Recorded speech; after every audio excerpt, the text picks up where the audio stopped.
We know that protein is essential for muscle growth and fat loss, but does when you eat the protein make a difference? A new major review breaks it all down. From Wits and Weights, I'm Philip Pape, and this is Nutrition Science Daily, bringing you the latest in nutrition, fat loss, and health science, all in under 5 minutes. Protein is always and often touted as the most important macro for muscle building, recovery, and fat loss. We talk about it all the time on this show. But does the timing of your protein intake really matter? A recent systematic review and meta-analysis, so that is a review of reviews of lots and lots of data published in the Journal of Nutrition, dives into this topic and provides some clarity on how protein timing can influence body composition and muscle function in healthy adults. The researchers analyzed data from 21 studies examining how the distribution and timing of protein intake throughout the day impacted outcomes like lean body mass, fat loss, and muscle strength. The big takeaway is that timing does matter, but not in the way that you think. So here's what they found.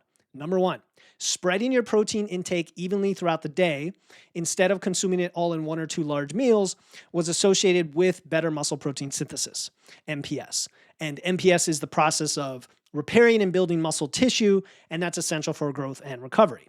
Number two, post-workout protein consumption showed significant benefits for muscle repair and growth, especially when consumed within a 2-hour window after exercise. And that actually aligns with the old bro concept of the anabolic window. However, it's not nearly as narrow as we once thought. In fact, we almost think it extends to the whole day once you get your total protein. The key is doing that, getting enough protein over the course of the day. And then finally, for fat loss, the study said that protein timing plays a supporting role, but total daily intake is actually the most critical factor.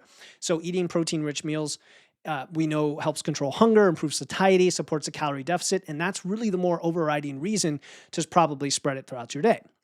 So how much should you aim for, and how should you distribute it? Well, we're going to go back to that expert recommendation based on the evidence of 0.7 to 1 gram of protein per pound of body weight per day, just to keep it simple. You can base it off lean mass, you can base it off target body weight, but just take your weight as it is right now, multiply by 1. That means if you're 180, it's 180. And then you can go anywhere from less than that, like 150 to 180, and you're good. And then if you really want to try to optimize and maximize muscle synthesis, consuming 20 to 40 grams of protein per meal, evenly spaced throughout the day, could probably give you a tiny boost.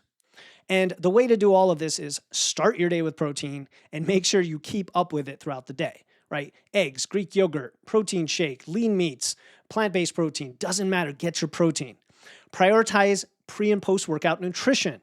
Include protein and carbs in those. Focus on good sources of protein for the most part, quality whole food sources.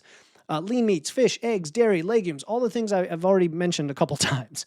And then use like protein-rich snacks where you need to fill in the gaps, maybe jerky or cottage cheese, for example. So we've come to the conclusion now that protein timing really doesn't matter that much. It can make a small difference when combined with the training and nutrition if you're already getting all your protein and spreading it throughout the day. But first, try to get the protein consistently, and then you can work on these little tweaks and see if it gives you a better chance to perform, to recover, to thrive with your muscle building endeavors. All right, if this episode helped you when it came to understanding protein timing, follow the Wits and Weights podcast. We get a lot into protein on those episodes. And text this episode to someone who cares about building muscle, burning fat. They want to know about protein. They're going to thank you for it and share it with others. And that is it for this week on Nutrition Science Daily. Hit follow to get a fresh new episode on Monday. And until then, have a great weekend.